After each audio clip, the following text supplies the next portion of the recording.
नरं चैवं नरोत्तमं देवीं सरस्वतीं व्यासं ततो जयमुदीरयेत्। नष्टप्रायस्वभद्रेषु नित्यं भागवत सेवया भगवतोत्तम श्लोके भक्तिर्भवति नैष्ठिकी। ॐ जन्मान्धसतन्वयादितरतः चर्थे स्वः विज्ञः स्वराट् तेने ब्रह्मद्यादिकवये मुह्यन्ति यत् सूर्यः। तेजो वारिमृदां यथा विनिमयो यत्र त्रिसर्गो अमृषां धाम्ना सदा निरस्तकोकं सत्यं परमं धीमहि। धर्मः प्रोजितकैतवत्र परमो निर्मत्सराणां सतां वेद्यं मात्र वस्तु शिवदं तापत्रयोन्मूलनम्। श्रीमद्भागवत महामुनिकृते किं वा परमेश्वरः सद्यो हृदवदत्तकृतभिः शुश्रूषिततत्क्षणात् निगमकल्पतरोर्गलितं फलं सुखमुखाद् द्रवितसंयुतम् पिबत भागवतं रसमालयं मुहुरः रसिका भूयि भावुकाः। अहं सर्वस्य प्रभवो मत्तः सर्वं प्रवर्तते इति मत्वां भजन्ते मां बुधा भावा समन्विताः।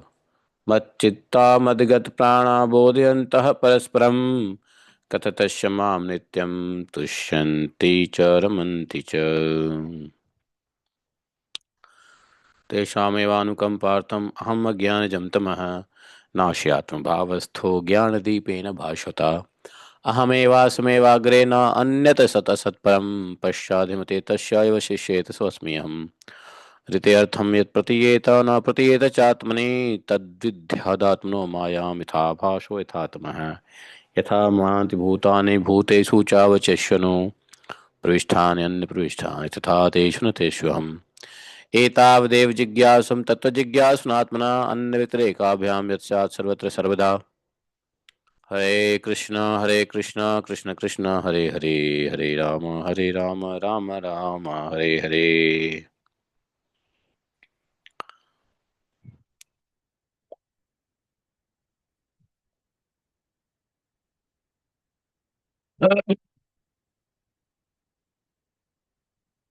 हरे कृष्णा। तो आज सप्तमी होनी चाहिए, नहीं सप्तमी शुक्ल पक्ष मार्गशीर्ष। आ घनिष्ठा नक्षत्र है। हम्म। ऋतु हेमंत चल ही रहा है। आवाज नहीं आ रही है क्या? कुछ लोग मैसेज डाल रहे हैं आवाज नहीं आ रही है। सबको आवाज नहीं आ रही है? हाँ तो फिर माता जी मैसेज कोई कर रहे।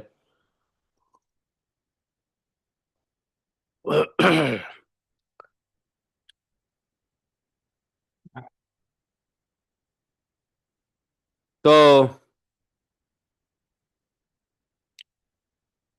हम लोग आज क्या करने वाले हैं? श्रीमद् भागवतम से नया चैप्टर, और यह अंतिम चैप्टर है 10वें स्कंद का।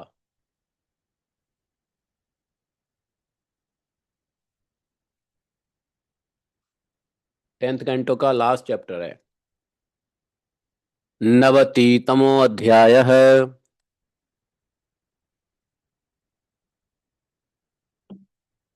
हम्म।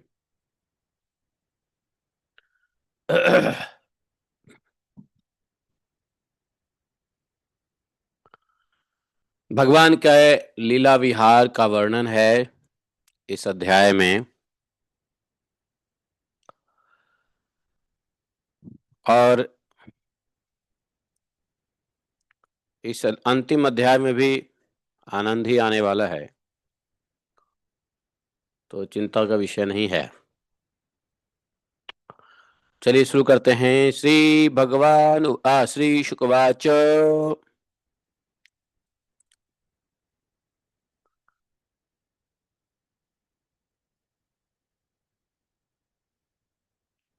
सुखम स्वपुर्यां निवसन् द्वारकायां श्रियः पतिः सर्वसम्पत्समृद्धायां जुष्टायां वृष्णिपुङ्गवैः स्त्रीभिश्चोत्तम वेशाभिः नवयौवनकान्तिभिः कन्दुकादिभिः हर्मेषु क्रीडन्तीभिः तडिद्युद्भिः नित्यं सङ्कुलमार्गायां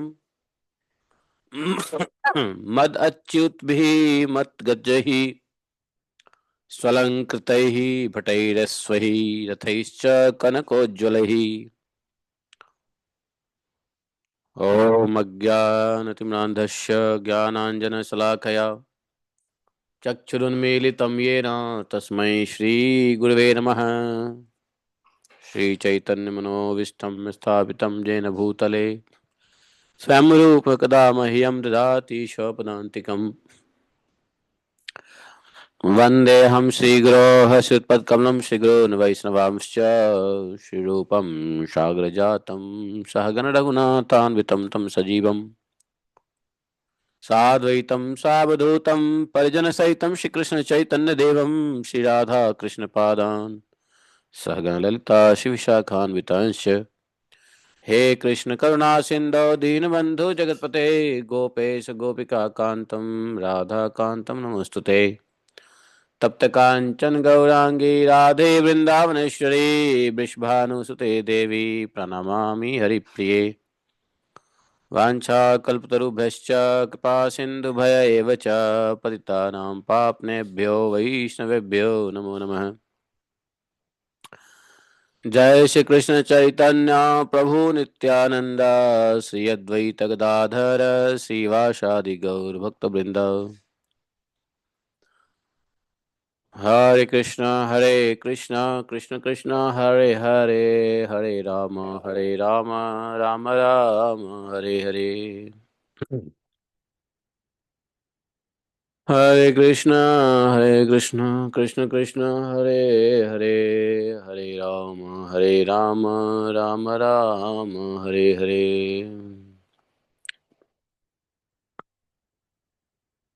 बोलिए ग्रंथराज श्रीमद् भागवतम की जय। श्रील व्यासदेव भगवान की जय। श्री सुखदेव गोस्वामी महाराज की जय। जय जय श्री राधे श्याम। तो हमारे सुखदेव महाराज ने कहा,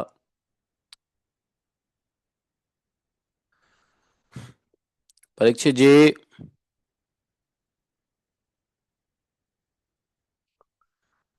द्वारका नगरी बहुत अलौकिक थी। द्वारका नगरी की छटा, छटा समझते हो?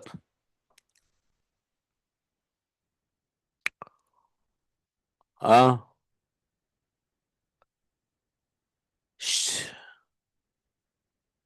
सुखम सपूर्याम निवसन द्वारकायाम श्रियः पति सर्व संपत् समृद्धाया जुष्टायाम वृष्णि पुंगवही। क्यों अलौकिक थी? क्योंकि हमेशा हाथी, सुसज्जित योद्धाओं के साथ घोड़े, सड़कें, स्वर्ण की सोने के बने हुए रथ हैं, सदा सर्वदा भरी रहती थी। जिधर देखो उधर ही बड़े हरे भरे बगीचे, उपवन, उद्यान लहरा रहे हैं। पात के पात वृक्ष फूलों से लदे हुए हैं।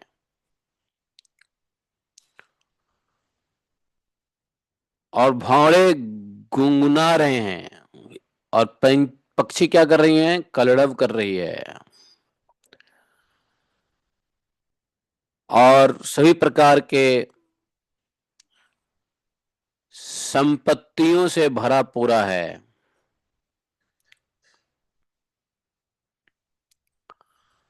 और श्रेष्ठ वीर यदुवंशी जो उसके अंदर रह रहे हैं अपने सौभाग्य मानते हैं।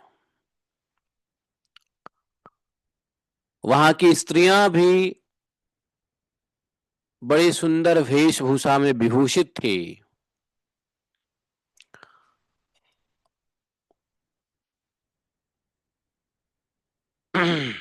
और सब नवयौवन की तरह लग रही थी। वे जब अपने महलों में नाना प्रकार के खेल आदि करते हुए उछल कूद करती तो मानो बिजली चमक रही है। लक्ष्मीपति भगवान की यही अपनी द्वारका नगरी थी। इसी में वे निवास करते थे। 16,108 पत्नियों के एकमात्र प्राण वल्लभ। उन पत्नियों के अलग अलग महल भी ऐश्वर्य से संपन्न थे। जितनी पत्नियां थी उतने ही अद्भुत रूप धारण करके वे उनके साथ विहार करते थे।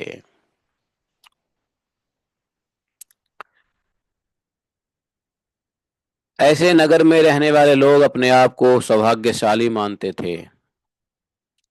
सभी यदुपति, सभी यदुवंशी लोग बड़े सौभाग्य मानते थे कि अहो, ऐसी नगरी में रहने को मिल रहा है। सुख की कोई कमी नहीं, आनंद की कोई कमी नहीं। आनंद क्या, वहां तो भगवान के साथ परम आनंद मिल रहा है। किसी को जाने की इच्छा हो तो ऐसी नगरी में जाने की इच्छा करनी चाहिए। जैसे कोई व्यक्ति विदेश चला जाए और विदेश जाकर के लगे, हाँ बड़ा अच्छा आनंद आ रहा है, यहाँ यहाँ के जीवन बहुत बढ़िया है, कितना अच्छा लगता है। सब कुछ ठीक ठाक, डिसिप्लिन, क्लीनलीनेस, थोड़ा उद्योग वाटिका, ये सब नहीं लगता है कि दिस इज द लाइफ। कुछ कंफर्ट्स मिलता है ना। भारत देश में ऐसी कंफर्ट्स नहीं मिलती है। उसका कारण है कि भारत में या भारत के तीर्थ क्षेत्रों में रहने से तकलीफ होती है। वह तकलीफ इसलिए है, यह याद दिलाता है कि तुम इस यहाँ के वासी नहीं हो। तुमको ऊपर द्वारका, साकेत, पुरी, जगन्नाथपुरी जो ऊपर में है, यहाँ के जगन्नाथपुरी तो ठीक ही है, बट ऊपर में भी साकेतपुरी हैं, जगन्नाथपुरी हैं, वहां भी द्वारका है। गोलोक वृंदावन धाम के नीचे क्या है, देखो चार्ट में। गोलोक वृंदावन के नीचे द्वारका धाम है। तो द्वारका धाम अभी ऐसा नहीं है खत्म हो गया, वहां है, नित्य रूप से है द्वारका धाम। उसके नीचे देखो साकेत धाम भी मिलेगा, बहुत सारी पूड़ियाँ मिलेंगी। तो भारतवर्ष का जीवन शैली है, थोड़ा सा कष्टप्रद हो सकता है, लेकिन जो भक्ति में रमा हुआ है उसको कष्ट नहीं दिखता है। लेकिन यदि बाहर के लोगों को कष्ट दिखता भी है तो वो इसलिए दिखता है टू रिमाइंड अस, याद दिलाने के लिए कि यह पूरी तुम्हारे लिए नहीं है। तुम उस पूरी के हो, उस पूरी में जाओ। द्वारकापुरी, साकेतपुरी, हैं, भगवत ईश्वरपुरी, भगवतपुरी, जगन्नाथपुरी नहीं।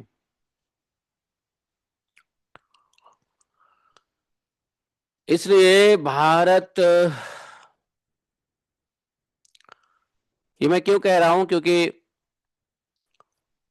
और भागवतम में देखो इस बात का जिक्र भी इसलिए आता है कि हमें हमारे अंदर लालसा उत्पन्न हो ऐसी पूरी में रहने की, जिस पूरी में श्रेष्ठ वीर यदुवंशी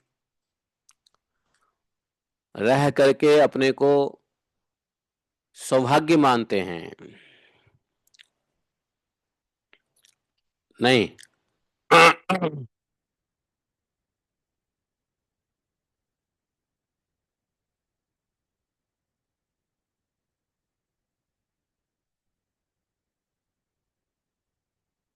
तो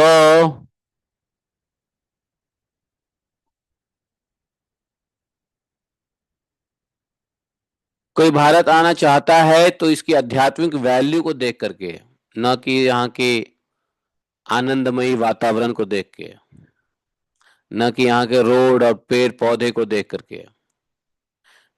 हाँ, यहाँ भारतवर्ष का आकर्षण ही है यहाँ की देवभूमि, यहाँ के तीर्थ स्थल, यहाँ के पावन नदियां, सरोवर, तीर्थ धाम। हम्म। है ना। क्योंकि भारतवर्ष में अलग अलग महत्व है। जैसे तीर्थ का महत्व किससे है? तीर्थ का महत्व है, तीर्थ में क्या किया जाता है? तीर्थ में जाके लोग क्या करते हैं? जैसे भी कुरुक्षेत्र तीर्थ में गए, क्या करना चाहिए कुरुक्षेत्र में जाके? तीर्थ में क्या करते हैं बताओ? तीर्थ होता है स्नान के लिए, समझे? तीर्थ होता है स्नान के लिए, और तीर्थ में गए और स्नान नहीं किया तो तीर्थ जाने का फायदा ही नहीं। तीर्थ स्नान के लिए होता है, धाम वास के लिए होता है। जैसे मथुरा धाम है, वृंदावन धाम है, द्वारकापुरी धाम है, जगन्नाथपुरी धाम है। तो वहां स्नान का महत्व नहीं है, वहां पे वास का महत्व है। इसलिए बोलते हैं क्या? धाम वास, मथुरा वास, वृंदावन वास नहीं। मथुरा स्नान और वृंदावन स्नान कोई नहीं बोलता। तो जहां भगवान के निज धाम है वहां पे वास का, उपवास का महत्व है। वास तो धाम है, तो तीर्थ में स्नान का महत्व है कि नहीं? तीर्थ में जाओ, हरिहर क्षेत्र में जाओ, वहां स्नान का नैमिषारण्य तीर्थ में जाओ, वहां स्नान का महत्व है। ऋषिकेश हरिद्वार जाओ तो स्नान का महत्व है। और ऋषिकेश हरिद्वार गए, गंगा जी में डुबकी नहीं लगाया तो जाने का कोई औचित्य नहीं है।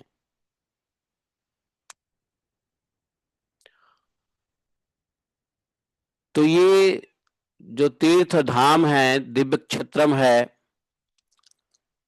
ये जीवों को आकृष्ट करता है, न कि यहाँ पे कोई ऐसे इंफ्रास्ट्रक्चर। द्वारका धाम की इंफ्रास्ट्रक्चर इतना बढ़िया, इतना बढ़िया कि स्त्री हो या पुरुष, सभी यदुवंशी द्वारका धाम का सेवन करने में अपना सौभाग्य मानते थे। भगवान की सभी पत्नियां अपने अपने महल में प्रसन्न रहती थी, अद्भुत विहार करती थी। सभी पत्नियों के महल में अलग अलग सुंदर सरोवर थे, उनका निर्मल जल खिले हुए नीले, पीले, श्वेत, लाल, नाना प्रकार के कमलों के पराग से महकता रहता था। उनमें झुंड के झुंड हंस, सारस आदि सुंदर सुंदर पक्षी भी चहकते रहते थे। भगवान श्री कृष्ण उन जलाशयों में तथा कभी कभी नदियों के जल में भी प्रवेश कर अपनी पत्नियों के साथ जल विहार करते थे। भगवान के साथ विहार करने वाली पत्नियां जब भगवान को अपने भुज पाश में बांध लेती, आलिंगन करती, तो भगवान के श्री अंगों में केसर लग जाती थी, और केसर से पानी लाल हो जाया करता था। अब 16,108 रानियां जब अपने स्तनों पर केसर लगा के स्नान करेगी भगवान को आलिंगन करके, तो भगवान का तो शरीर लाल हो ही जाएगा, केसर युक्त हो ही जाएगा, और पूरा जल भी केसर से गमकता हुआ रहे। गमकना समझते हो? गमकना समझते हो? नहीं समझते? गमक, हाँ, गमकती रहती, गमकना कहते हैं मतलब सुगंध।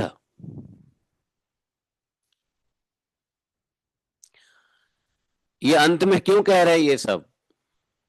भगवान के लीला विहार का वर्णन हो रहा है, इसलिए।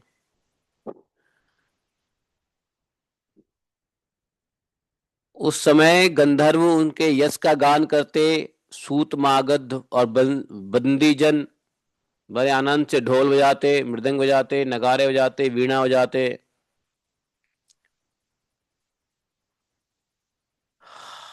भगवान की पत्नियां कभी कभी हंसते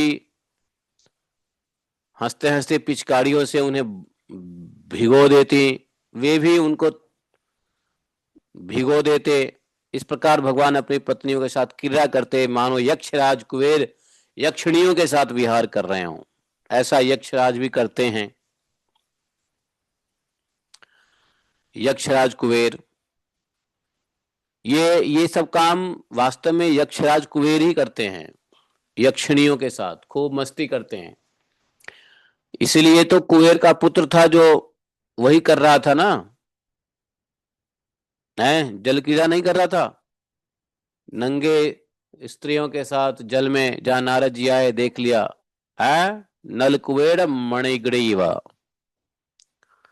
तो ये जल क्रीड़ा यक्षों को ज्यादा सूट करता है, ये उनके लिए है, ऐसा करते ही हैं वो लोग। और यक्षराज कुबेर के ही पुत्र थे मणिग्रीव। यही जल विहार करने के चक्कर में नारद जी ने उनको दे दिया श्राप। दिया तो कल्याण ही हो गया, यक्षराज कुबेर को श्राप दिया तो कल्याण हो गया। पता है नल कुबेर मणिग्रीव कहाँ चले गए? कहाँ गए? उनको गोलोक धाम अल्टीमेटली भगवान ने भेज दिया। किस लिए? कि तुम हमारे आंगन में खड़े रह करके सब कुछ देखे हो लीला, बाल लीला देखे हो तुम दोनों ने। अब जाओ गोलोक धाम में जो लीला देखे हो उसका वर्णन करो। यही नलकुबेर मणिग्रीव गोलोक धाम में गए और क्या बन गए? क्या बन गए? मधुकंठ और स्निग्ध कंठ। ये मधुकंठ स्निग्ध कंठ को परमानेंटली गोलोक धाम में मिला जगह है। देखो, यही क्रीड़ा करने से, हालांकि वो क्रीड़ा गलत कर रहा था, हैं, नंगे धरंगे स्त्रियों के साथ, वो भी नारद जी को देख के सतर्क नहीं हुआ, नारद जी का अपमान कर दिया। अरे तुम क्रीड़ा कर रहे हो, करो, कम से कम साधु आए तो अपना क्रीड़ा छोड़ के उनको दंडवत करो। साधु सब जानते हैं कि तुम्हारा स्वभाव क्या है, तुम क्या चाहते हो, तुम्हारी प्रकृति क्या है। साधु जानते हैं कि ये यक्षों के पुत्र हैं और यक्षराज कुबेर ही अपने पत्नियों यक्षिणियों के साथ ऐसे करते रहते हैं, तो इसमें कोई बड़ी बात नहीं है। वो नंगे स्नान कर रहे थे, यह बड़ी बात नहीं थी। उससे भयंकर बड़ी बात क्या हो गई, वो तो उसका स्वभाव था, वो कर रहे थे, ठीक है। लेकिन क्या हुआ, साधु की सत्कार नहीं हुई, थोड़ा साधु को देखे लज्जा नहीं हुआ। लज्जा बहुत बड़ी गुण है, लज्जा होनी चाहिए, है ना। उसको लज्जा ही नहीं हुआ। लज्जा सम्मान का सूचक है, लज्जा सम्मान का सूचक है। पत्नी पति चला जाए मतलब समझो सम्मान कर रही है। और यदि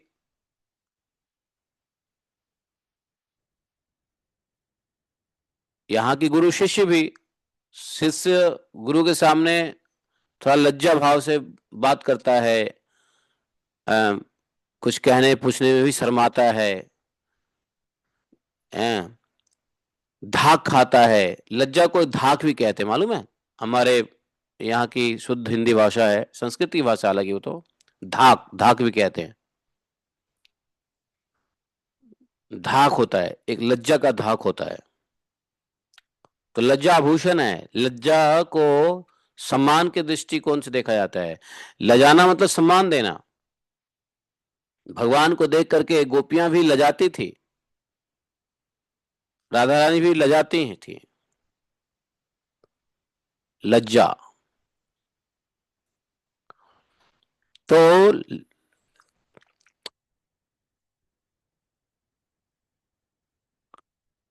लज्जा ऐसा नहीं है स्त्रियों की ही आभूषण है, स्त्रियों की तो आभूषण लज्जा होनी ही चाहिए, लेकिन लज्जा हर एक जीव की है। हर एक जीव की लज्जा आभूषण हो सकता है। तो उसको लज्जा नहीं आई नारद जी को देख करके। अब देखो किसको नहीं पता है कि भाई पति पत्नी आपस में बैठते हैं, मिलते हैं, जुलते हैं, प्रेमी प्रेमिका आपस में बैठते हैं, मिलते हैं, जुलते हैं, बातें करते हैं। सबको पता है, ये नॉर्मल स्वभाव है।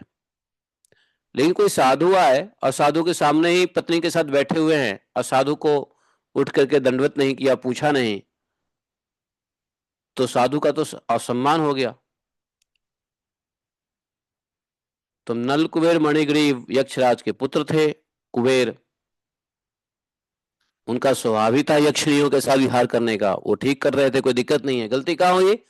लज्जा नहीं आई उनको। तो लज्जा नहीं आने की वजह से नारद जी ने कहा तुम जैसे बेशर्म हैं, और जिनको लज्जा नहीं आती है उनको कहते हैं जाओ, ऐसी योनि में जाओ जो नंगे खड़े रहो, पूरे दिन रात कई संवत्सर बीतने तक खड़े रहो, तो वृक्ष योनि वगैरह दे दिया जाता है। लज्जाहीन व्यक्ति को वृक्ष योनि दी जाती है, लज्जाहीन को।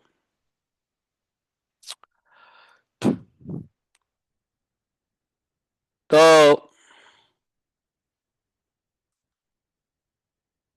भगवान भी अपनी पत्नियों के साथ क्रीड़ा करते। उस समय भगवान की पत्नियों के वक्षस्थल और जांग आदि अंग वस्त्रों के भीग जाने से थोड़ी सी ट्रांसपेरेंसी आ जाती, झलकने लगते। उनकी बड़ी बड़ी चोटियों और जूड़ों में से गुथे हुए फूल गिरने लगते। वे उन्हें भिगोते भिगोते पिचकारी छीन लेने के लिए उनके पास पहुंच जाती। इस बहाने अपने प्रियतम का आलिंगन कर लेती।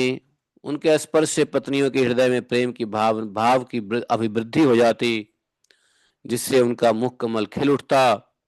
ऐसे अवसरों पर उनकी शोभा और भी बढ़ जाया करती है।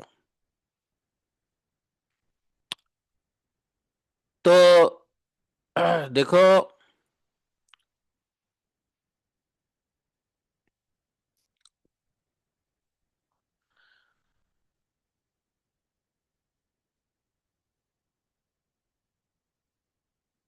ये सब भाव अंतिम चैप्टर में क्यों दिया है, इसका कारण समझोगे। अभी सिर्फ सुन लो, समझ लो कि भगवान का लीला विहार कैसे होता था।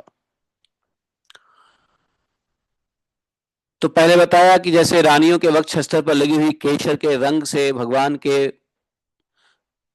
वस्त्र और बनमालाएं वगैरह सब कुछ रंग जाती थी। विहार में बहुत मग्न होने के कारण घुंघराली अलकें उन्मुक्त भाव से लहराने लगती। वे अपनी रानियों को बार बार भिगो देते हैं और रानियां भी उन्हें बार बार जल से सराबोर कर देती। भगवान श्री कृष्ण उनके साथ इस प्रकार विहार करते मानो कोई गजराज हाथियों से घिरकर उनके साथ क्रीड़ा कर रहा हो। हाथी का भी कुछ ऐसा ही है। उपमा दिया जाता है कि हाथी भी झुंड के झुंड जाएंगे कई हथनियों के साथ। एक हाथी के पास कई हथनियां होती है।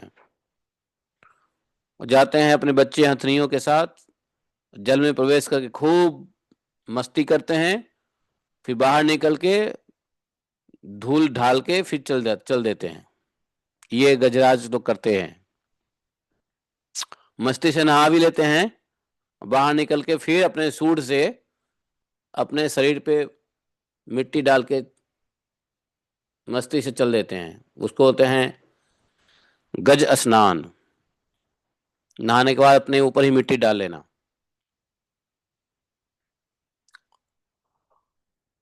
भगवान श्री कृष्ण और उनकी पत्नियां क्रीड़ा करने के बाद अपने अपने वस्त्र आभूषण उतार कर उस नटों और नर्तकियों को दे देते हैं जिनकी आजीविका केवल गाना बजाना ही है। राजा महाराजा ऐसा करते थे कि वस्त्र नहाने के बाद नया वस्त्र पहनते और उस वस्त्र को दे देते उनको जो लोग गाना बजाना कर रहे हैं, जिसके जीविका ही हैं, बंदी जन को दे देते थे। सुखदेव गोस्वामी कहते हैं, परीक्षित जी, भगवान इस प्रकार उनके साथ विहार करते रहते थे। उनकी चाल ढाल, बातचीत, चितवन, मुस्कान, हास विलास, परिहास, आलिंगन आदि से रानियों की चित्तवृत्ति उन्हीं की ओर खिंची रहती। उन्हें और किसी बात का स्मरण ही न होता। परीक्षित जी, रानियों के जीवन सर्वस्व एकमात्र हृदय के, रानियों के हृदय के ईश्वर कौन थे? श्री कृष्ण ही थे, हृदयेश्वर है। मनुष्यों को भी हृदय ईश्वर किसको बनाना चाहिए? भगवान को ही बना लेना चाहिए। लेकिन हृदय ईश्वर लोग बना लेते हैं किसी और को, तो गड़बड़ हो जाता है मामला।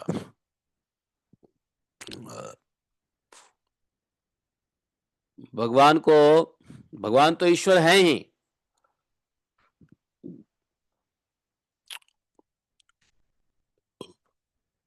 लेकिन कल्याण इसमें नहीं है कि भगवान का ईश्वर होने में कल्याण नहीं है जीव का। जीव का कल्याण है कि भगवान को हृदयेश्वर बनाया जाए। मंदिर के ईश्वर से, अल्टार के ईश्वर से हृदय ईश्वर बनाया जाए। अभी भगवान को कैसे बनाया हमने? अल्टारेश्वर। भगवान को हमने बनाया अल्टारे, हमारे भगवान हैं, भगवान हमारे अल्टारेश्वर हैं। आप समझ गए अल्टारेश्वर? नहीं समझे? हैं? अल्टारेश्वर नहीं समझे? जल्दी समझ गई अंग्रेजी में।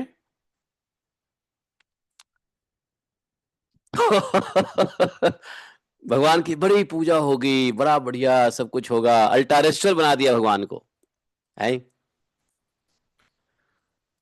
बनना क्या? भगवान कह रहे बेटा अल्टारेश्वर मत बना, मैं, मेरा अल्टार वैकुंठ में बहुत बड़ी है, तुमसे अच्छी है। भगवान तो हृदयेश्वर बनना चाहते हैं। पुअर जीव भगवान को हृदयेश्वर नहीं बनाना चाहता, अल्टारेश्वर। कितना अल्टार बढ़िया लाया जाए। उज्जैन से 2 लाख 4 लाख का लोग अल्टार ऑर्डर करते हैं, एकदम चमचमाती हुई अल्टार। हम्म। और कुछ लोग तो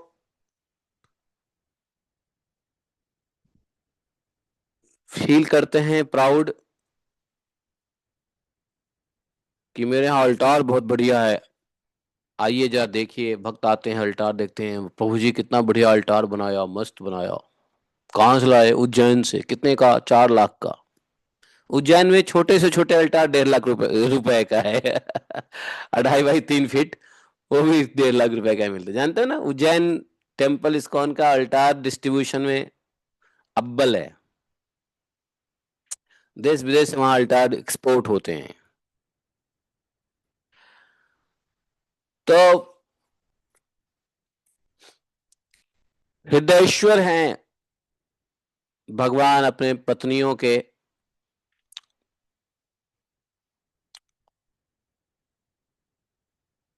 सभी जीव भगवान की पत्नियां ही हैं। जिस शरीर में भी जीव जाए, उस शरीर के हृदय को ईश्वर भगवान को मान ले, तो जीवत्व भाव नष्ट होकर भगवत साक्षात्कार हो सकता है।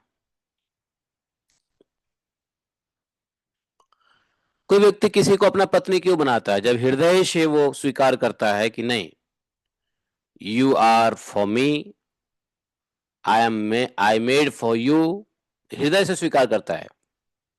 हम्म। तो ऐसा भगवान के साथ होना पड़ेगा। वे भगवान जो कमल नयन है, श्याम सुंदर के चिंतन में ही इतनी मग्न हो जाती हैं कि कई देर तक चुप होकर रहती है,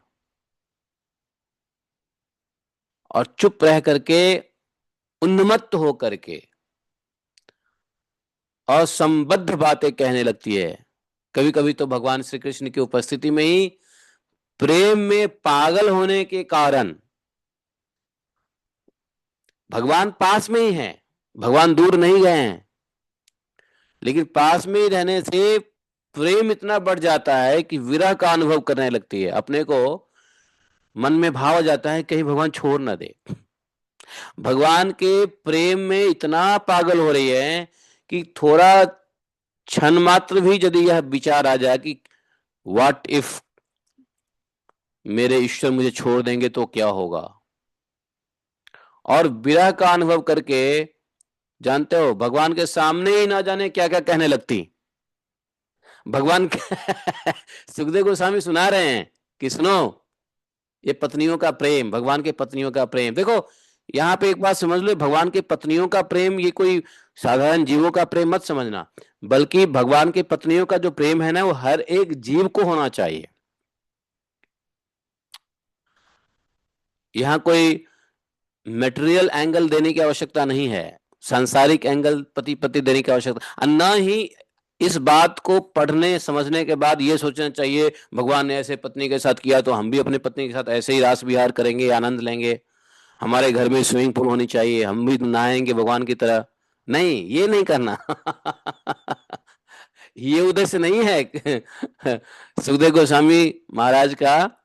और फिर ये परीक्षित महाराज को क्यों सुना रहे हैं? 7 साल की 7 दिन की उम्र है, लगभग लगभग समाप्त होने वाली है, 7वां दिन चल रहा है। छठा या 7वां दिन चल रहा है, हैं? 10वें स्कंद के बाद 11वां 12वां, मतलब छठा दिन चल रहा है सुखदेव गोस्वामी का, सॉरी परीक्षित जी का।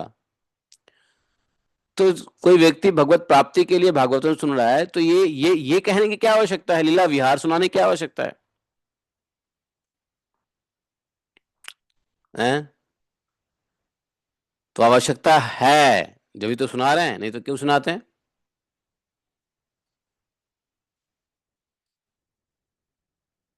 तो ये जो पत्नियां हैं या पत्नियों के साथ जो भाव है, ये हर एक जीव का भाव होना चाहिए, ऐसा सोचना चाहिए। न कि अपने जीवन में भगवान जो किए वो उतार लें। नहीं, वो हर एक जीव का भाव है। जीव भी जब भगवान से प्रेम करता है हृदय ईश्वर मान करके, तो वो डरता है कि नहीं नहीं भगवान की सेवा छूट जाएगी, भगवान का नाम छूट जाएगा, भगवान का स्मरण छूट जाएगा, भगवान का कथा लीला चिंतन छूट जाएगा। नहीं नहीं नहीं, मैं नहीं रह सकता कथा के बिना, मैं भागवत कथा के बिना नहीं रह सकता। ये क्या है? ये विरह है ना। प्रेम के उन्माद में होता है, और प्रेम के उन्माद में क्या क्या कह रही है, क्या क्या पत्नियां आपस में बात कर रही है, ये भी सुखदेव गोस्वामी महाराज ने सुनाया है। सुनो।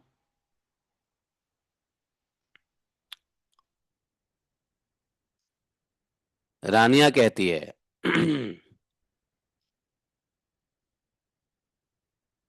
देखो, अधिक प्रेम से इनसिक्योरिटी भी फील होने लग जाता है। अब प्रेम ना हो तो इनसिक्योरिटी तो रहती ही रहती है।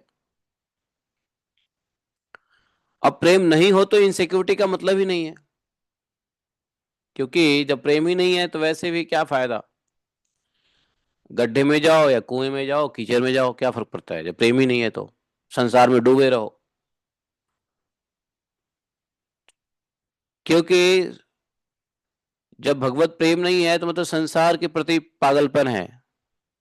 तो संसार तो एक मद है, और दारू पिए हुए व्यक्ति को पता ही नहीं होता है वो कि भाई उसको कोई छोड़े या कोई उठा के ले जाए या कोई रोड पे ही छोड़ दे, तो उसको क्या फर्क पड़ता है? इसलिए वास्तव में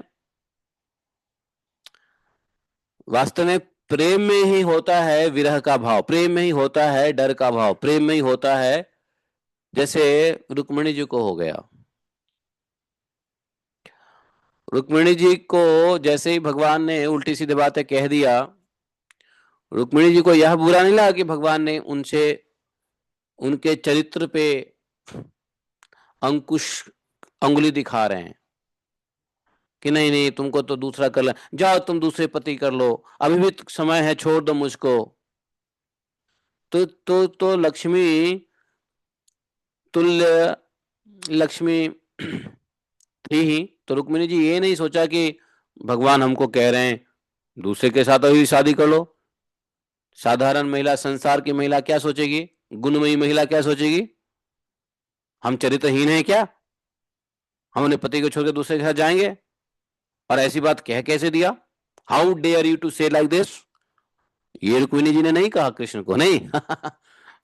ये बुरा लगा ही नहीं, क्योंकि प्रेम में प्रेमी की कोई भी बात बुरी लगती ही नहीं है। बुरी क्या लगती है प्रेम में? विरह भाव, कि कहीं हमको छूट ना जाए, बस ये रहता है दुख। तो रुक्मिणी माता को यही था। भगवान कितना भी बोले बला बला बला बला बला बला, कुछ नहीं।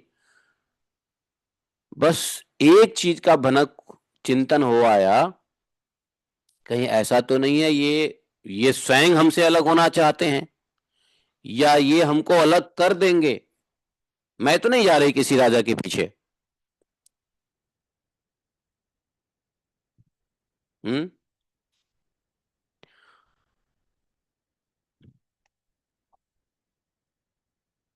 तो वहां पे तो रुक्मिणी जी तो सिर्फ एक ही बात कह रही है। रुक्मिणी जी सिर्फ एक ही बात कह रही है क्या? चाहा है तुझको चाहेंगे हरदम। नहीं। है। और विरह का भाव थोड़ा सा उत्पन्न, सेकंड के लिए विरह का भाव उत्पन्न हुआ और वो बिल्कुल फेंट हो गई, रुक्मिणी माता फेंट हो गई। है।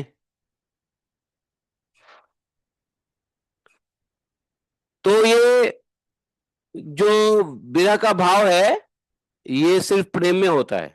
जो प्रेम नहीं है तो ऐसा भाव ही नहीं आएगा। और फिर उसके लिए क्या फर्क पड़ता है? कोई फर्क नहीं पड़ता। तो रानियां जो कहती है, रानी को, जानते हो रानी को? संस्कृत बहुत ही गजब लैंग्वेज है? आप लोग बुरा तो नहीं मानोगे भाई, मैं एक बात बताऊं तो बुरा तो नहीं मानोगे, संस्कृत की बात बता दूं? है। नहीं। अच्छा ठीक है, महिलाएं बुरा मत मानना, ठीक है? अपने आप को महिलाओं मत समझो। हम्म। अपने आप को जीवात्मा समझो। रानी को संस्कृत में महिष्य कहते हैं, महिष्य। और महिष, महिष का एक और अर्थ है भैंस। भैंस, भैंसा नहीं, भैंस। भैंस मतलब फीमेल, भैंसा मतलब मेल। मेल बफेलो को भैंसा कहते हैं। और फीमेल बफेलो को क्या कहते हैं बताओ? भैंस। तो संस्कृत में भैंस को महिष कहते हैं और रानी को महिष्य।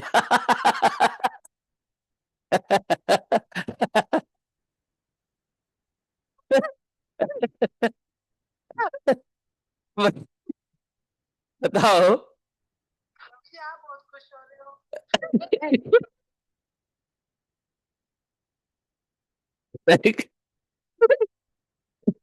मैं तो भाषा में खुश हो रहा हूँ। आपको क्या लगता है? तो अब आप पूछो सुखदेव गोस्वामी महाराज से। रानी, रानी उवाच कहते, रानी ऊंचू कहते, कहते हैं महिष्यो ऊंचू। महिष्य। और महिष का अर्थ होता है भैंस। तो भाई गजब है कि नहीं? तो हाँ। देखो भाषा में कितना आनंद है। तो महिष्य चूहू, देखो मैं गलत नहीं बोला हूं, आप देख लो, भागवत में लिखा हुआ है?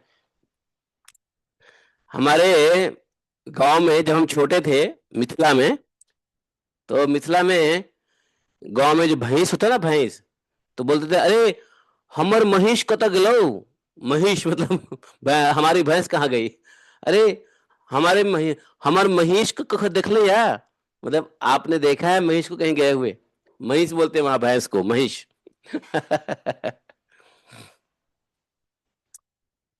हाँ, गाय महिष।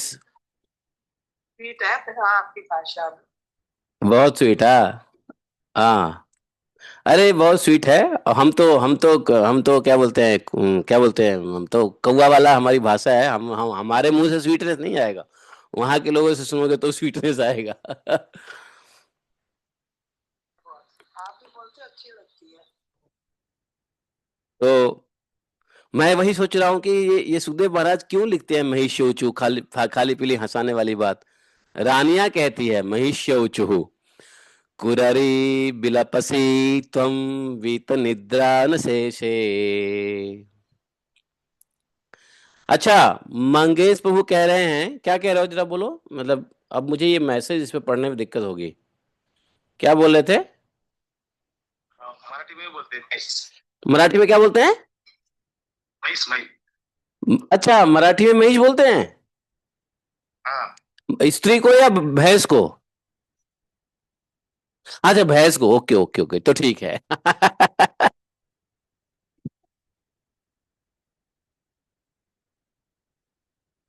अच्छी बात है।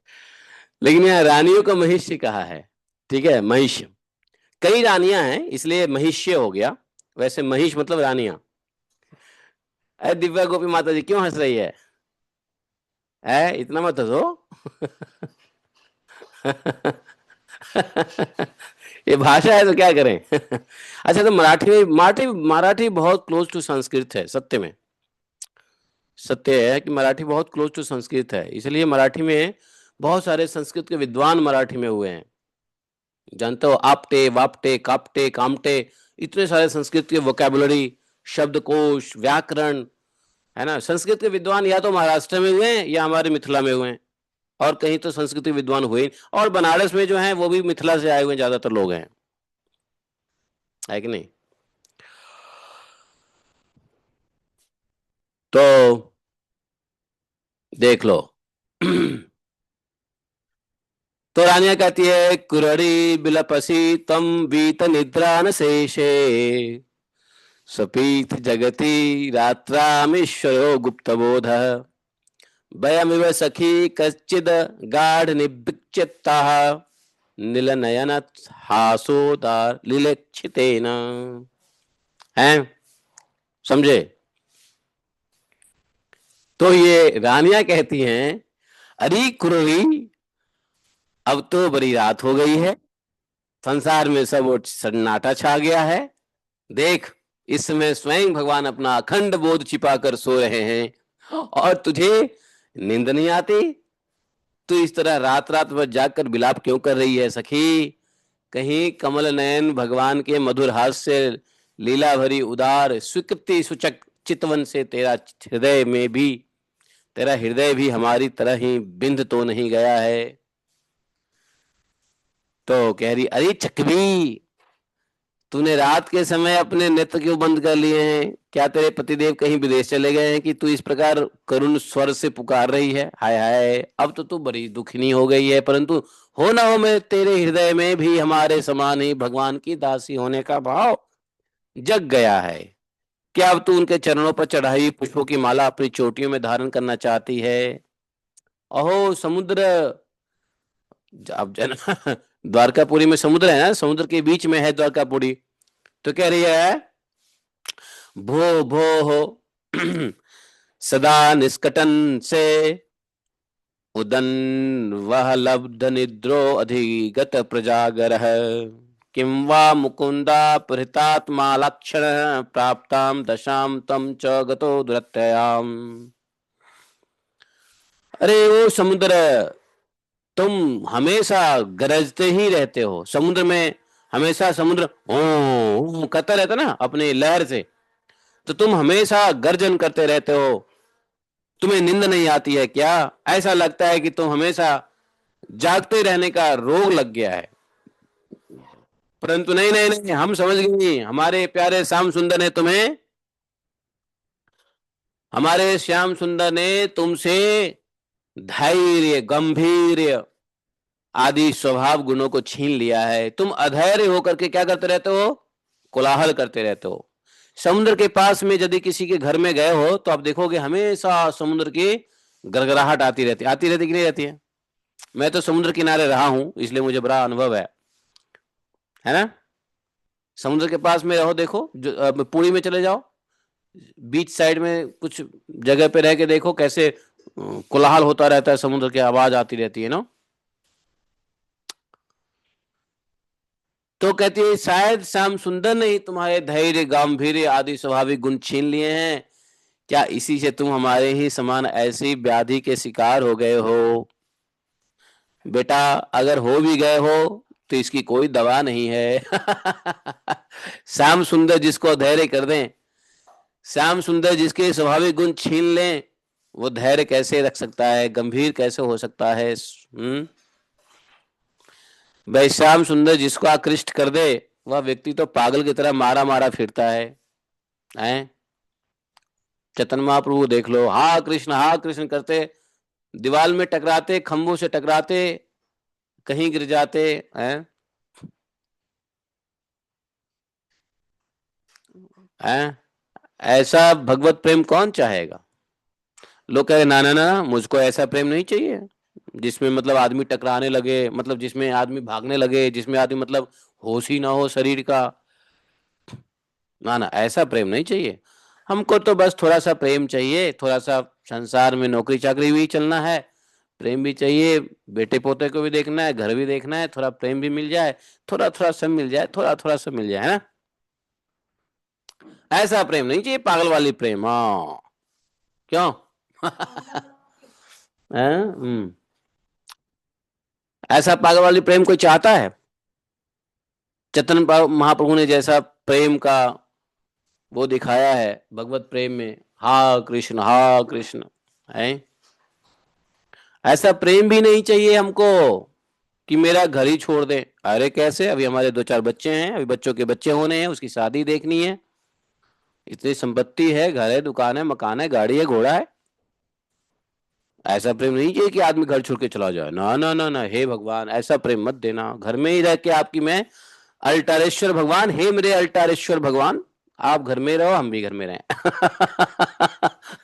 है कि नहीं? हैं?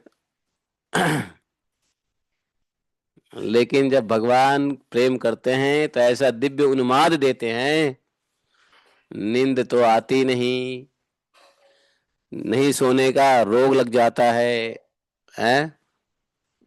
इंसोम्निया हो जाता है, सो नहीं सकता आदमी। उसको लोग बीमार कहे, लेकिन बीमार नहीं है वो। तो ये रानियां समुद्र से भी बात करती हैं, कुररी से बात करती है, चकवी से बात करती है? चकवा चकवी जानते हो? चकवा चकवी, आप लोगों ने सुना है चकवा चकवी?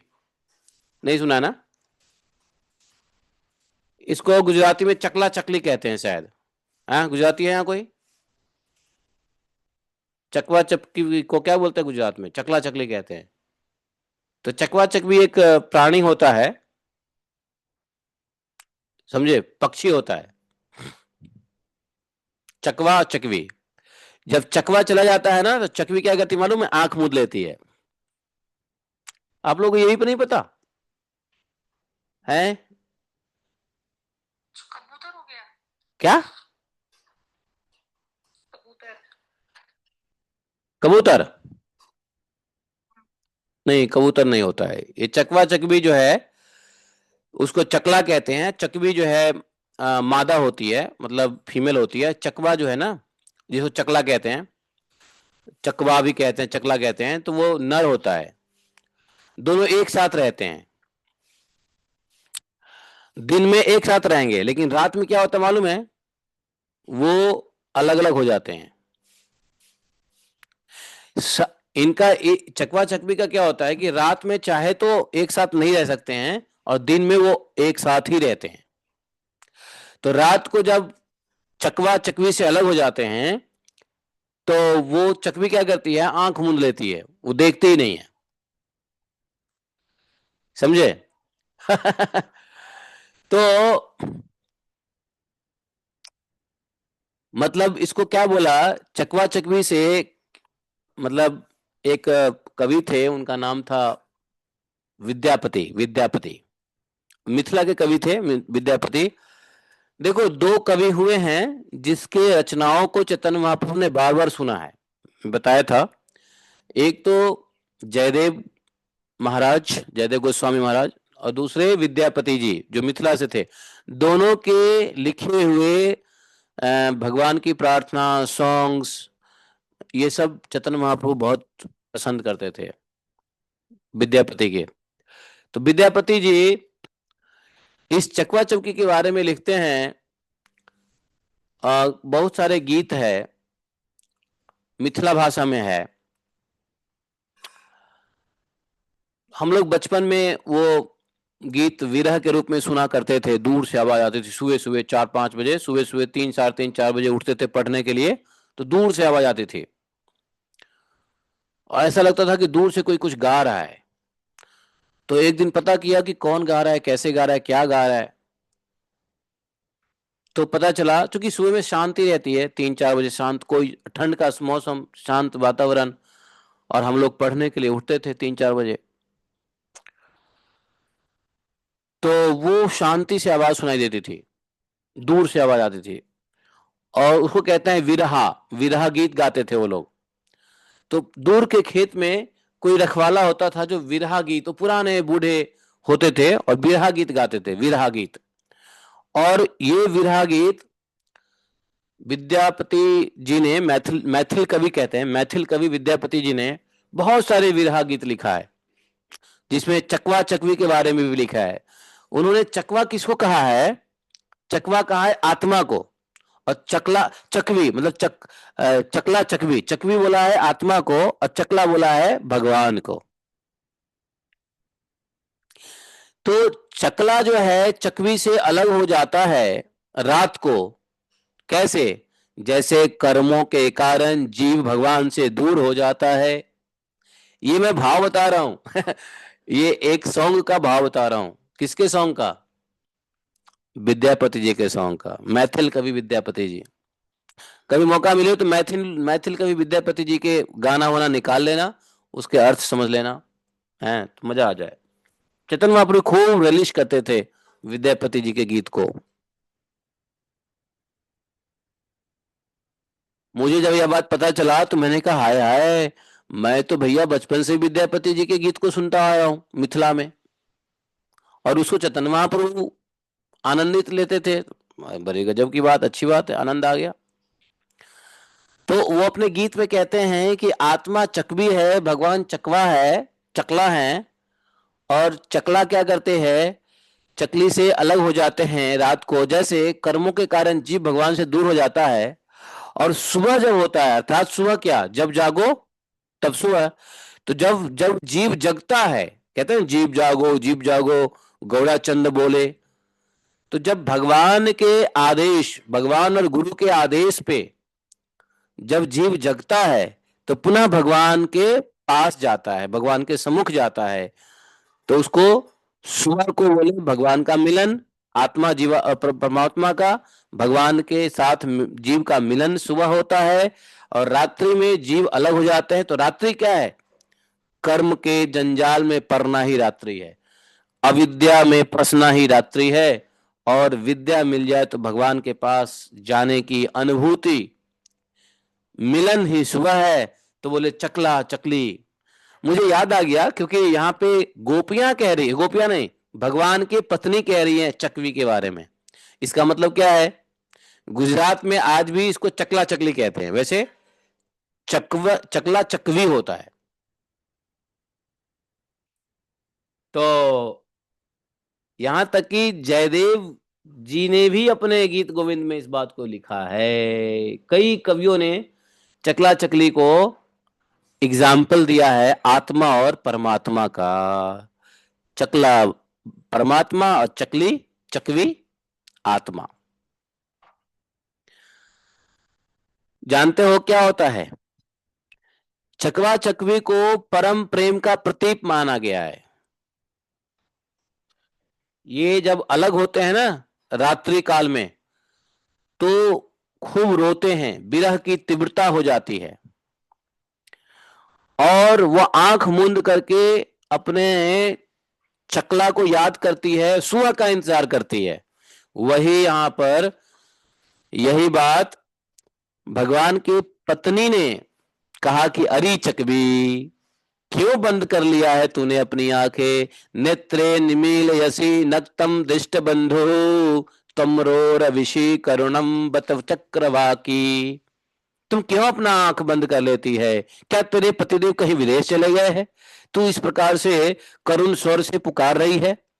हाय हाय, बड़ी दुखनी हो गई है, परंतु हो ना हो तेरे हृदय में भी मेरे समान ही भगवान की दासी होने का भाव जग गया है। तुम सुबह होने की इंतजार कर रही है, क्योंकि सुबह जब होगा तो फिर तुम अपने पति से मिलोगी। तो चकवी क्या करती है? रात्रि भर वियोग में रहती है, रोती है। हाय हाय, मेरा चकला कहाँ गया है? विधाता कब सुबह करेंगे, सूर्यदेव कब उगेंगे? एक एक सेकेंड उसको बहुत महंगा पड़ता है। बहुत महंगा क्या, बहुत ही, क्या बोले उसको, कठिन होता है बिताना। वो सूर्यदेव को इंतजार करती है कि कब सूर्यदेव अरुणोदय पे आएंगे और रात्रि छटेगा और चकवा चकवी में मिलन होगा। कब ये अज्ञान छटेगा और भगवत ज्ञान से भगवान के पास जीव जाएगा। समझे? तो ये चकवा चकवी का एग्जाम्पल दिया है ये रानिया ने। देखा? आप लोग जानते भी नहीं चकवा चकवी के बारे में। हे भगवान, कौन सी दुनिया में हो? पशु पक्षी कुछ नहीं जानते हैं? बहुत लोग तो पहली बार सुने होंगे, नहीं? बहुत लोग पहली बार सुने होंगे चकवा चकवी के बारे में, है? तो साउथ में क्या बोलते हैं चकवा चकवी को? I don't know.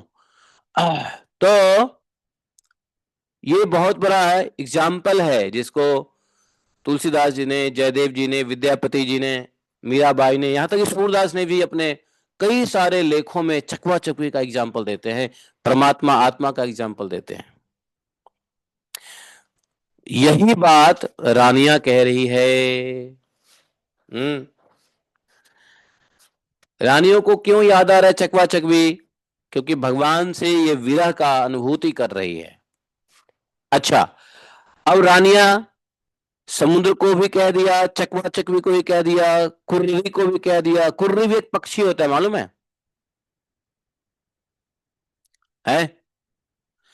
कुर्री भी रात को नहीं सोती है, रात भर जग के बिलाप करती है। पता है क्यों? कुर्र पक्षी से मिलने के लिए।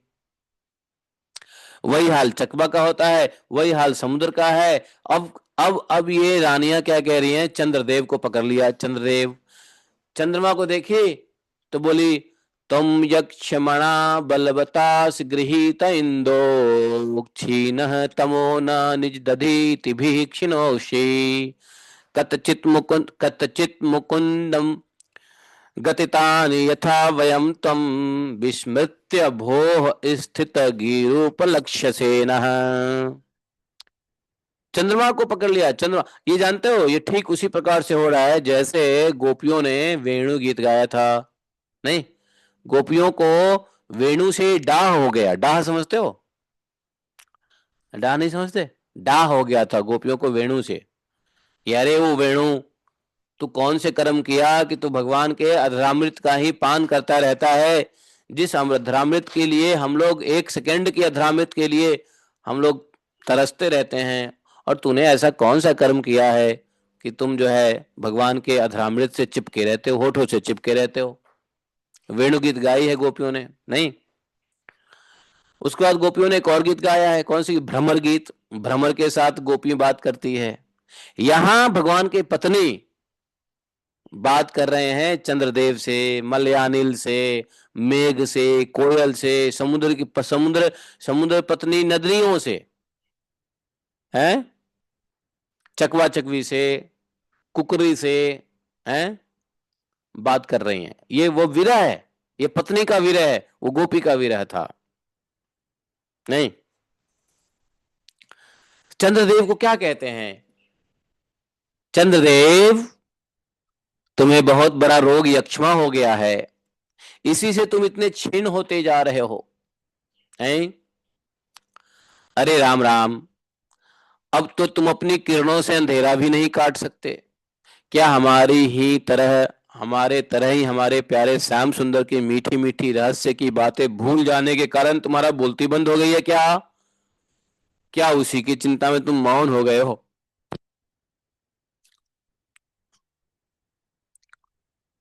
चंद्रदेव को कहे, क्योंकि चंद्रदेव क्या कहते हैं, अभी अभी पूर्णिमा है ना, तो चंद्रदेव क्या करते, पूर्णिमा आने वाला है, पूनो क्या कहते हैं, पूनो पूनो आने वाला है। मेरे ख्याल से मेरी गौ माता पूर्णिमा तक ही बच्चे देगी, और यदि पूर्णिमा तक बच्चे दे दिया तो उस बच्ची का नाम हम रखेंगे पूर्णमासी। क्यों?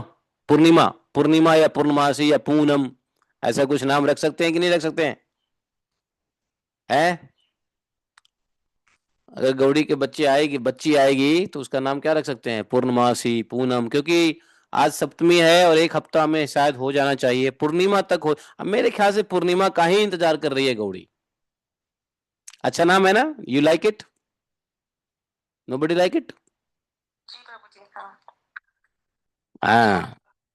हाँ मैंने ढूंढ ली, क्योंकि हाँ।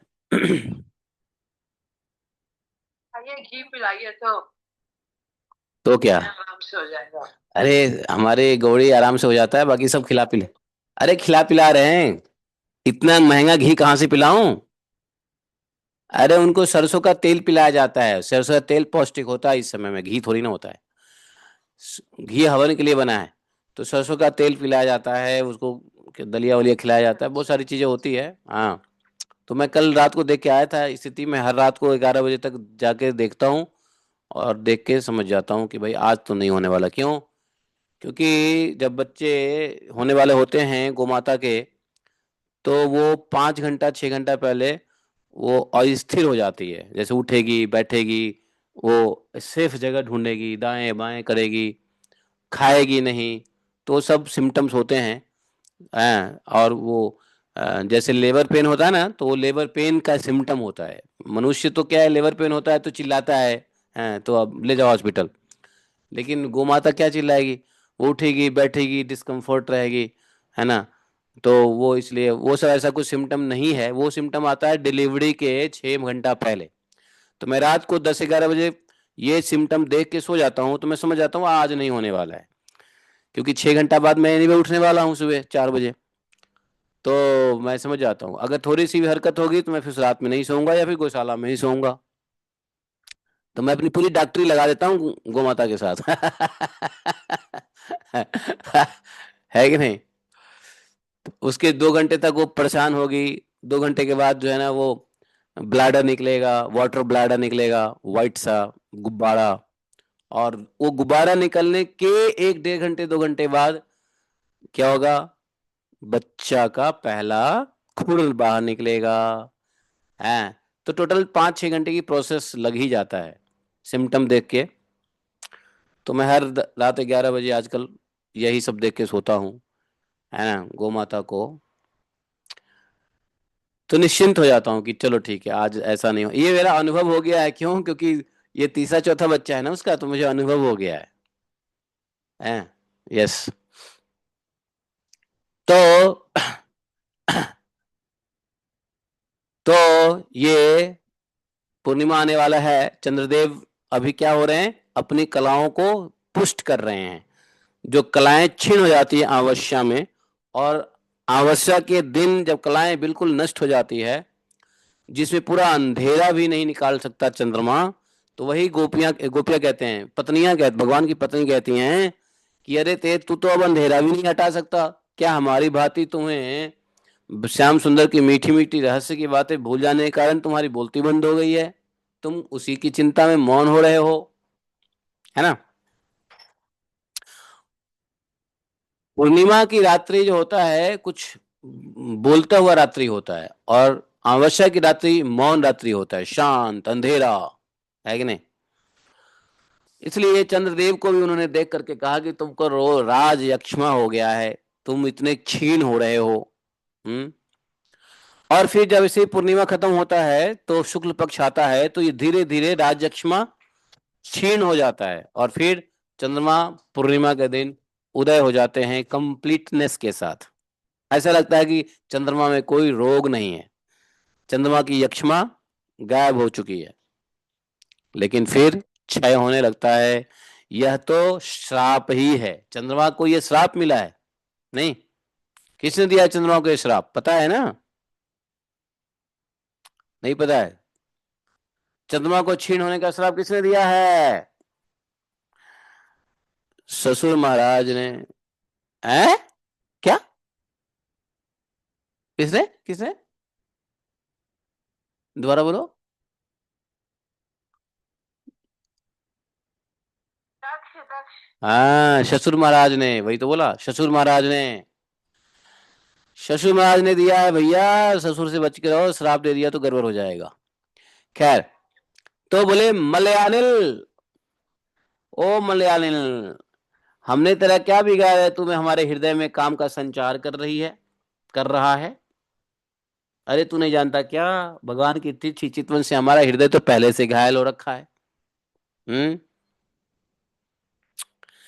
ईदृशेन, हाँ, तो किम त्वचरितस्माभिः निर्मायानि ते अप्रियं गोविंदपांगम निभिन्ने हृदयरसीन स्मरण।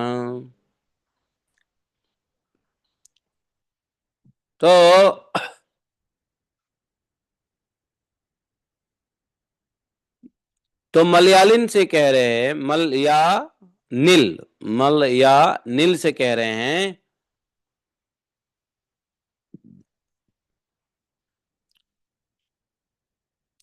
कि हमने तेरा क्या बिगाड़ा है भाई, मेरे हृदय में काम का संचार कर रहा है। क्यों काम का संचार कर रहा है?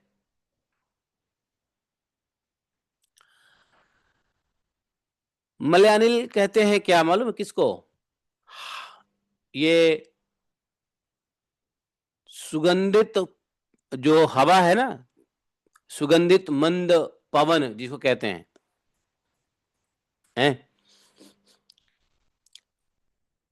मलय, मलय एक पर्वत है। कहाँ मिलता है मालूम है, बताओ? मलय, मलय साउथ इंडिया में मिलता है। मलय साउथ इंडिया का प्रसिद्ध पर्वत है ना? अभी है ना मलय? मलय कौन से स्टेट में है? तमिलनाडु में या कर्नाटक, केरला में, किधर है? या कर्नाटक में? मलय पर्वत है? नहीं मालूम? तो उस पर्वत पे क्या मिलता है मालूम है? मलय पर्वत पे क्या मिलता है? चंदन। तमिलनाडु में है ये मलय पर्वत। और उसी की तस्करी करता था वो, क्या नाम था उसका जो मर गया?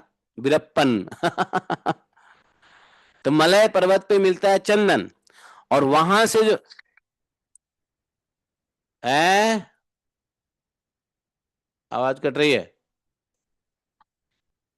अभी कहाँ हो रही है कट? ठीक तो हो गया? आवाज आ रही है? ठीक हो गया।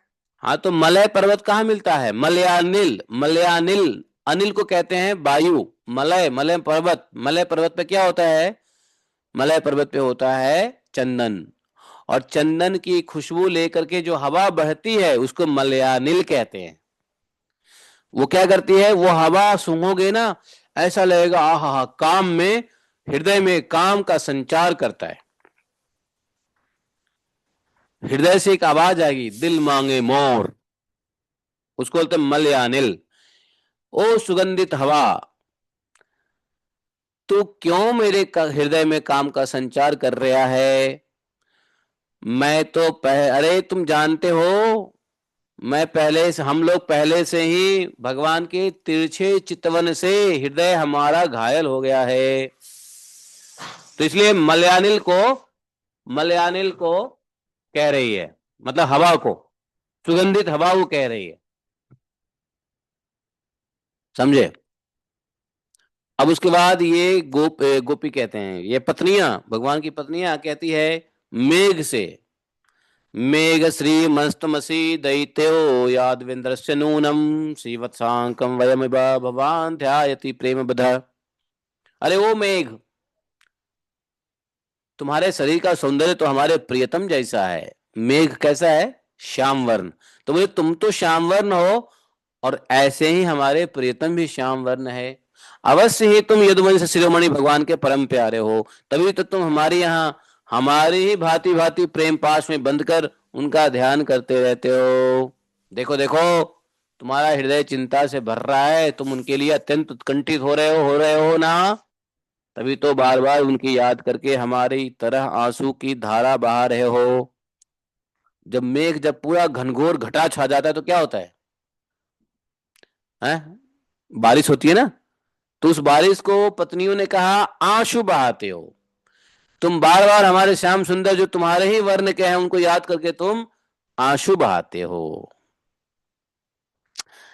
हे श्याम घन, सचमुच घन श्याम से नाता जोड़ना घर बैठे पीरा मोल लेना है।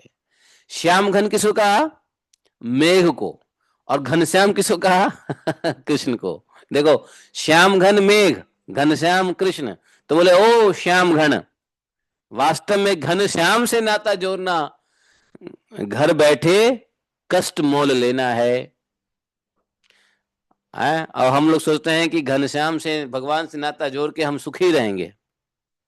भगवान से नाता जोड़ के घर में यस यस, बोलिए। श्यामगण और घनश्याम दोनों दोनों एक बार फिर से बताए ना प्रभु।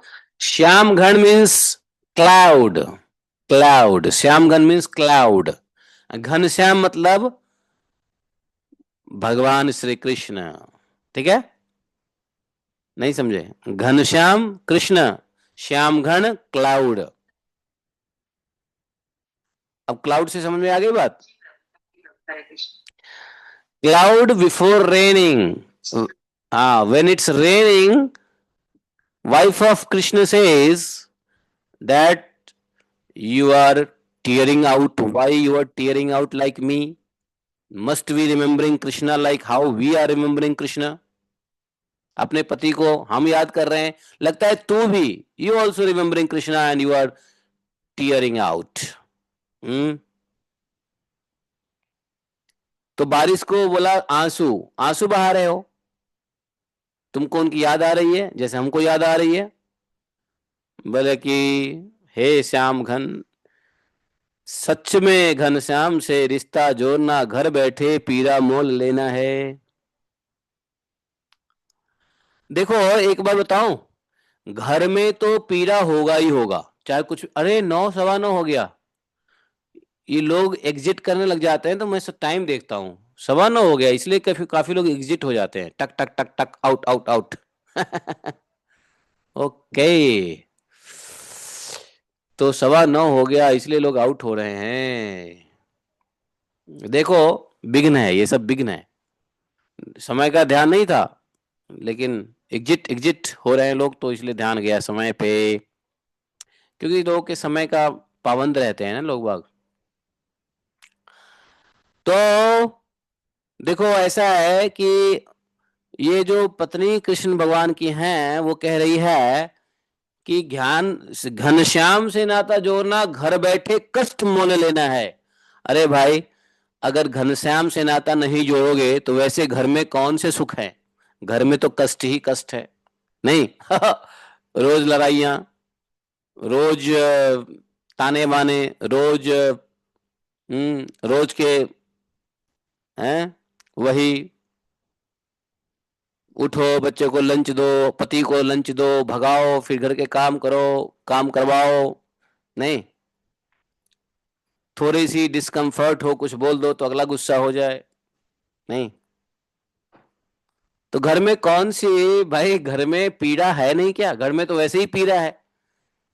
तो घर में पीड़ा, घर में रहना ही पीड़ा है, गृहस्थ में ही पीड़ा है। अच्छा है कि भगवान से नाता जोड़ लो, और भगवान से नाता जोड़ने का जो पीड़ा है वो आनंददायी है ना? कल्याणकारी पीड़ा है। भगवान घनश्याम से नाता जोड़ना कल्याणकारी पीड़ा है। पीड़ा तो है, भगवान से नाता जोड़ना आसान, मतलब सुखी सुख है ऐसा नहीं है। भगवान से नाता जोड़ने वाले को बहुत कष्ट मिलता है। सारे भक्तों की जीवन उठा के देख लो, पांडव से लेके हैं, जितने भी भक्त हुए उनके जीवन में कितने पीड़े होते हैं। तुलसीदास जी को देख लो, हैं? किसकी बात करोगे? पीड़े नहीं है जीवन में। ऐसी कोई गृहस्थी नहीं जिसमें कष्ट ना हो। पीड़ा तो होगा ही होगा, इस बात को मान लो, गृहस्थी है तो पीड़ा होगा ही होगा।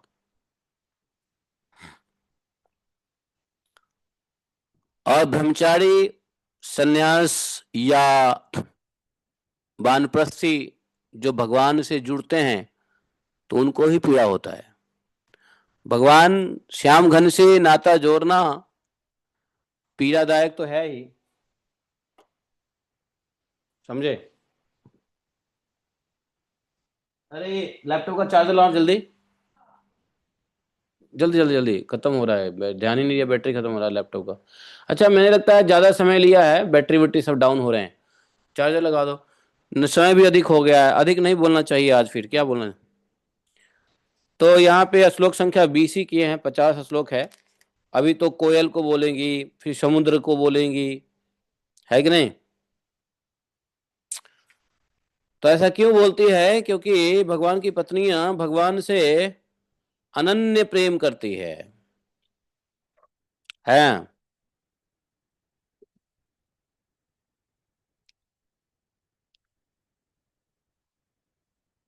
भगवान को अपने पति मान के चरण कमलों को सहलाती है, नहलाती है, धुलाती है, खिलाती है, नाना प्रकार से सेवा करती है। ये सब सेवा हम लोग समझेंगे, घबराओ मत, ये कल समझेंगे, आज रहने दो किस प्रकार भगवान की सेवा भगवान की पत्नियां करती हैं, समझे।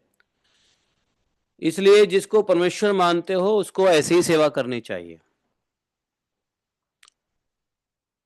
इस चैप्टर में ये बात भगवान के माध्यम से पता चलता है।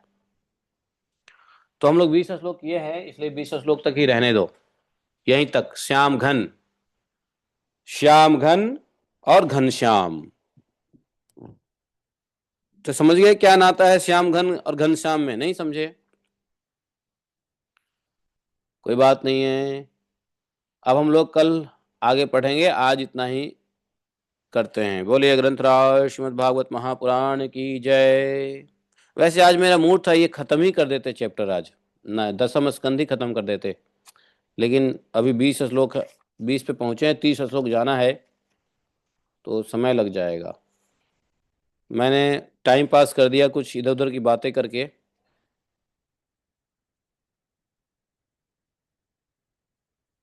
जो नहीं करना चाहिए था, अगर सीधा सीधा पढ़ते तो फिर खत्म ही हो जाता। ये हंसी मजाक के चक्कर में टाइम पास हो गया। भागवत जी माफ करें। ग्रंथराज श्रीमद् भागवतम की जय। एकम शास्त्रम देव की पुत्र गीतम, एको देवो देव की पुत्र एव, एकम मंत्र शतश नमानि यानि कर्मापि तस्य दिवस्य सेवाः। तमेव माता च पिता तमेव, तमेव बन्धुश्च सखा तमेव, तमेव विद्या द्रविणं तमेव, तमेव मम सर्वं देवदेवः। कृष्णाय वासुदेवाय हरे परमात्मने प्रणक्लेशनाशाय गोविन्दाय नमो नमः। हे कृष्ण करुणा सिंधो दीनबंधो जगतपते गोपेश गोपिका कांतम राधा कांतम नमोस्तुते। तप्त कांचन गौरांगी राधे वृंदावनेश्वरी वृषभानुसुते देवी प्रणमामि हरिप्रिये। वाञ्छाकल्पतरुभ्यश्च कृपा सिन्धुभैव च पतितानां पावनेभ्यो वैष्णवेभ्यो नमो नमः। जय श्री कृष्ण चैतन्य प्रभु नित्यानंदा, श्री अद्वैत गदाधर श्रीवासादि गौर भक्त वृंद। हरे कृष्णा कृष्ण कृष्ण हरे हरे, हरे राम राम राम हरे हरे। जय श्री राधे। तो आगे गोपी गीत का स्मरण कीजिए। जयति ते अधिकं जन्मना व्रज, शयत इंदिरा